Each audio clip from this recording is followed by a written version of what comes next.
में बीपीएससी के टेस्ट संख्या 1 में आप सभी का स्वागत है। ऐसे टेस्ट आपको पर डे 2 से 3 मिलते जाएंगे। यह फुल लेंथ टेस्ट है। लगभग एग्ज़ाम से पहले 100 प्लस टेस्ट आई थिंक इस चैनल पे आने वाली है। प्रतिदिन आपको 3 मिलेंगे। तो बिना समय गवाए हुए हम ज़्यादा डिस्कस नहीं करेंगे, हम आंसर देते जाएंगे। आप इस क्वेश्चन को बड़ी डिटेल से पढ़ लेंगे। ठीक है। पहला क्वेश्चन है पहला क्वेश्चन है, संविधान के किस अनुच्छेद के तहत राष्ट्रपति को संसद का संयुक्त अधिवेशन बुलाने का अधिकार होता है? तो यह होता है 108 अनुच्छेद के तहत। नेक्स्ट क्वेश्चन है, निम्नलिखित में से कौन भारत के राष्ट्रपति के चुनाव में निर्वाचन मंडल का सदस्य नहीं होता है? तो आपको पता है लोकसभा के निर्वाचन सदस्य भाग लेते हैं, राज्यसभा के भी भाग लेते हैं, राज्य विधान परिषद के निर्वाचन सदस्य भी भाग लेते विधानसभा के, लेकिन राज्य विधान परिषद के निर्वाचित सदस्य भाग नहीं लेते हैं। तो इसका आंसर हो जाएगा डी नंबर। थर्ड क्वेश्चन है, नीति निर्देशक तत्व के संबंध में कौन सा गलत कथन को चुनिए? तो इसका आंसर हो जाएगा, इन्हें लागू करने के लिए न्यायालय में नहीं लिया जा सकता। मतलब नीति निर्देशक तत्व के तहत कोई अगर कानून बन जाती है तो उसे न्यायालय में नहीं ले जा सकता। आप उस पर आपत्ति व्यक्त कर सकते हैं लेकिन कोर्ट में नहीं ले जा सकते। नेक्स्ट क्वेश्चन है 4 नंबर का, किस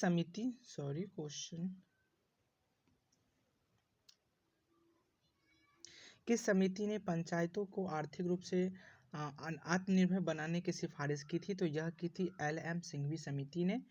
5वां क्वेश्चन है, किस संविधान संशोधन के द्वारा मौलिक कर्तव्यों को संविधान से जोड़ा गया था? तो यह था 42वें संविधान संशोधन के द्वारा। छठा क्वेश्चन है, संविधान के भाग 12 में किसके संबंध में प्रावधान किया गया है? तो इसका आंसर हो जाएगा केंद्र व राज्य के मध्य वित्त का बंटवारा करना। 7वां क्वेश्चन है, संविधान के कौन सा अनुच्छेद संसद को विधि निर्माण करने की शक्ति प्रदान करती है? तो इसका आंसर हो जाएगा अनुच्छेद 253। ठीक है। नेक्स्ट क्वेश्चन है 8वां नंबर, केशवानंद भारती बनाम केरल राज्य बाद 1973 में दिए गए किन निर्णयों को सर्वोच्च न्यायालय के सबसे महत्वपूर्ण निर्णयों में से एक माना जाता है? तो यह है संविधान की आधारभूत संरचना का सिद्धांतों के लिए। 9वां क्वेश्चन है, संविधान के भाग 17 में संघ के शासकीय प्रयोजन के लिए प्रयोग होने वाली अंकों का वर्णन है। यह निम्नलिखित में से दिए हुए कथनों में से किसका है? तो यह है आपका भारतीय अंकों का अंतर्राष्ट्रीय रूप। 10वां क्वेश्चन है, 1966 ईस्वी में गठित प्रशासनिक सुधार आयोग के अध्यक्ष कौन थे? तो यह थे मोरारजी देसाई।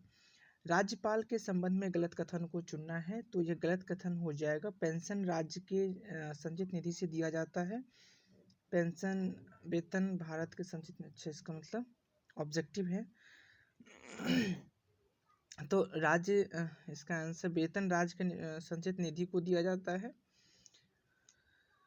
वेतन राज्य को संचित निधि से दिया जाता है, यह कथन शायद गलत होगा। वेतन भारत को संचित निधि से दिया जाता है, वेतन भारत की संचित निधि से दिया, ये सही होगा। पेंशन राज्य के संचित निधि से दिया जाता है, ये भी सही होगा। पेंशन भारत के संचित निधि से दिया जाता है, पेंशन जो है सो भारत के संचित निधि से नहीं दिया जाता है। तो इसका आंसर 2 और 3 सही, ऑप्शन नंबर सी जो है इसका सही हो जाएगा। 12 नंबर क्वेश्चन है, आर्थिक आधार पर आरक्षण को किस संविधान संशोधन द्वारा स्वीकार किया गया है? तो आपको पता है कि यह 103वें संशोधन के द्वारा EWS को दिया गया है, इकोनॉमिक वीकर सेक्शन को। फिर 13 क्वेश्चन है कि शासक को उसके सिक्कों पर वीणा लिए हुए अंकित किया गया है? तो यह किया गया है समुद्रगुप्त को। 14 क्वेश्चन है, वैदिक काल में आजीवन अविवाहित रहने वाले कन्याओं को निम्नलिखित में से क्या कहा जाता था? तो यह कहा जाता था अमाजू। 15 है, ताम्रपाषाणिक स्थलों में अनाज का सबसे बड़ा साक्ष्य प्राप्त कहाँ से हुआ है? तो यह हुआ है नबदा टोली से। 16 क्वेश्चन है, 14वीं सदी पूर्व का बोगाज कोई अभिलेख कहाँ से प्राप्त हुआ है? तो यह प्राप्त हुआ है एशिया माइनर से। 17वां क्वेश्चन है, निम्नलिखित में से किस शासक ने संपूर्ण श्रीलंका पर विजय प्राप्त किया था? तो यह किया था राजेंद्र प्रथम ने। ठीक है। नेक्स्ट क्वेश्चन है, भारत छोड़ो आंदोलन के संबंध में निम्नलिखित में से कौन सा कथन सही नहीं है? तो यह सही नहीं है। इस आंदोलन का नारा करो या मरो भारत छोड़ो आंदोलन में ये महात्मा गांधी ने कहा था।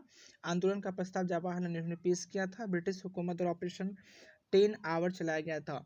तीनों सही है, तो मैं कह सकता हूँ कि तीनों जब सही है तो डायरेक्ट आंख बंद करके आप ई ऑप्शन पे चले जाएं, तो इसका आंसर हो जाएगा ए। 19 नंबर क्वेश्चन है, न्याय दर्शन प्रवर्तक किसने है? तो न्याय दर्शन को किसने दिया था? तो आपको पता है कि सांख्य दर्शन होता है, न्याय दर्शन होता है, मीमांसा दर्शन होता है। ठीक है, तो यहाँ पे न्याय दर्शन के प्रवर्तक निम्नलिखित में से कौन है? तो इसका आंसर हो जाएगा गौतम। महर्षि गौतम जो है सो न्याय दर्शन के हैं। फिर जो है पतंजलि जो है सो योग दर्शन का है। सांख्य दर्शन को महर्षि कपिल हैं। ये सब जो है दर्शन है और उनके प्रतिपादक हैं, जो आप याद रखेंगे। क्वेश्चन हो सकता है तो आ भी सकता है। नेक्स्ट क्वेश्चन है, निम्नलिखित में से किस संगठन का नाम वर्ष 1885 में बदलकर भारतीय राष्ट्रीय कांग्रेस रखा गया था? तो यह किया गया था भारतीय राष्ट्रीय संघ का नाम बदल करके, ऑप्शन नंबर ए। 21वां क्वेश्चन है, सुभाष चंद्र बोस के बारे में निम्नलिखित में से कौन सा कथन गलत है, इसे चुनना है? तो इसका आंसर हो जाएगा जापान की सहायता से द फ्री इंडिया सेंटर का गठन किया था। यह जो है सो ऑप्शन गलत है, ऑप्शन नंबर बी। 22वें क्वेश्चन पे चलते हैं। मशस्त जागीर की शुरुआत किस मुगल शासक ने किया था? Very important question. तो औरंगजेब ने किया था। आपको पता है कि मुगल वंश में आपको बाबर, हुमायूं, अकबर एंड औरंगजेब, जहांगीर, शाहजहां, ये सबसे क्वेश्चन जो है उठाई जाती है। तो आप लोग यह ना याद करें कि किसने किसका निर्माण किया था। वहाँ पे कला, आर्किटेक्चर से क्वेश्चन भी उठा लिया जाता है, तो आप वहाँ पे ध्यान रखेंगे। 23वां क्वेश्चन है, इब्न बतूता किस सुल्तान के शासन काल में भारत आए थे? तो इसका आंसर हो जाएगा मोहम्मद बिन तुगलक के शासन काल में। 24 क्वेश्चन है, दिल्ली संयंत्र केस के नाम से प्रसिद्ध लॉर्ड हार्डिंग पर बम हमले में किसे फांसी दी गई थी? तो इसका जो है सो बसंत कुमार विश्वास, बाल मुकुंद, अवध बिहारी और मास्टर अमित, ये सभी को जो है सो फांसी दे दी गई थी। तो इसका आंसर आपको हो जाएगा ई नंबर। ठीक है, 25 क्वेश्चन है, 13 अप्रैल 1919 को हुई जालियांवाला बाग हत्याकांड के संबंध में निम्नलिखित में से कौन सा कथन सही नहीं है? तो रॉलेट एक्ट के तहत सत्यपाल एवं किचलू को गिरफ्तारी के विरोध में सभा चल रही थी, यह सही है। जनरल डायर ने शांतिपूर्ण सभा पर गोली चलवाई, यह भी सही है। हत्याकांड के जांच के लिए हंटर कमेटी का गठन किया गया था, तो यह भी सही है। जनरल डायर को भारत सरकार में पदोन्नति दी गई, यह गलत है। ऑप्शन नंबर डी जो है इसका राइट आंसर होगा।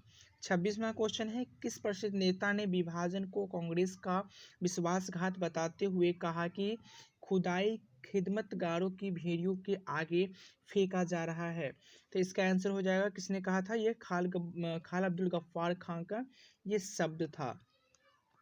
विजयनगर साम्राज्य में 58 से क्या अभिप्राय है? तो यह है 58 जो होता था वह राजस्व विभाग से संबंधित हुआ करता था, ऑप्शन नंबर ए।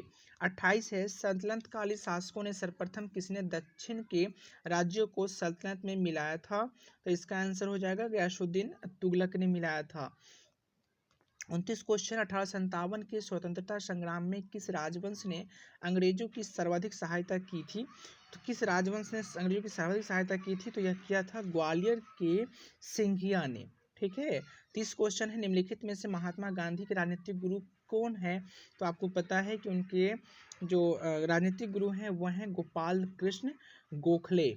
ठीक है, नेक्स्ट क्वेश्चन है आपका 31वां नंबर, अरुणा आशरफ अली का संबंध स्वतंत्रता संघर्ष के किस आंदोलन से था? तो इनका संबंध था भारत छोड़ो आंदोलन से।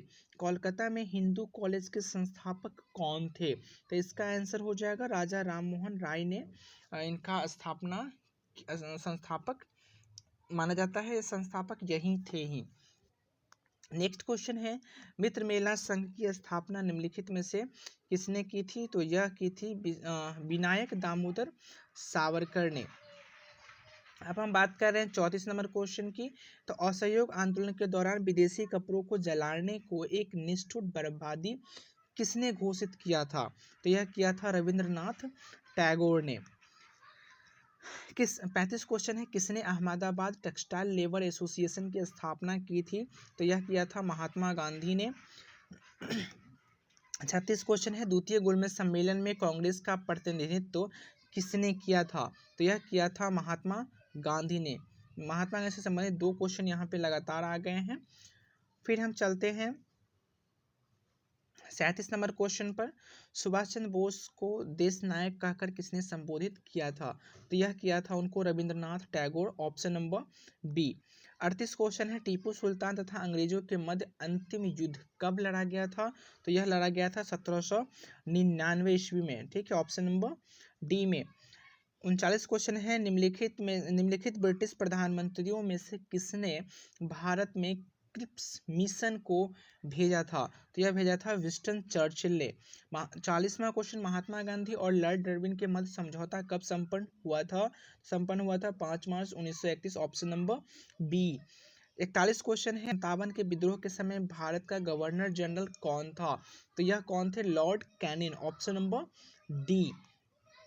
42 क्वेश्चन है, केंद्रीकृत नियोजन प्रणाली के उत्पादन के साधनों का स्वामित्व, संचालन, प्रबंधन एवं नियंत्रण किसके द्वारा होता है?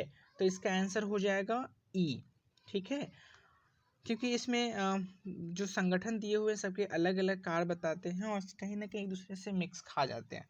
43वां क्वेश्चन जो है, ग्रामीण एवं शहरी क्षेत्रों को संयुक्त कर संपूर्ण देश के लिए कितनी न्यूनतम कैलोरी ऊर्जा प्रति व्यक्ति प्रतिदिन निर्धारित है? तो यह है 2250 calorie, option number C. 44 question है, निम्नलिखित सूचियों को सही मिलान कीजिए। तो इसका सही मिलान करेंगे तो केसर जो है, केसर सबसे ज़्यादा कहाँ होती हैं? शीर्ष उत्पादक राज्य जो है सो कौन सा है? तो केसर को उत्पादन करना केरल केसर जम्मू कश्मीर उत्पादन ज़्यादा करता है। सॉरी, यहाँ पे ये नहीं होगा।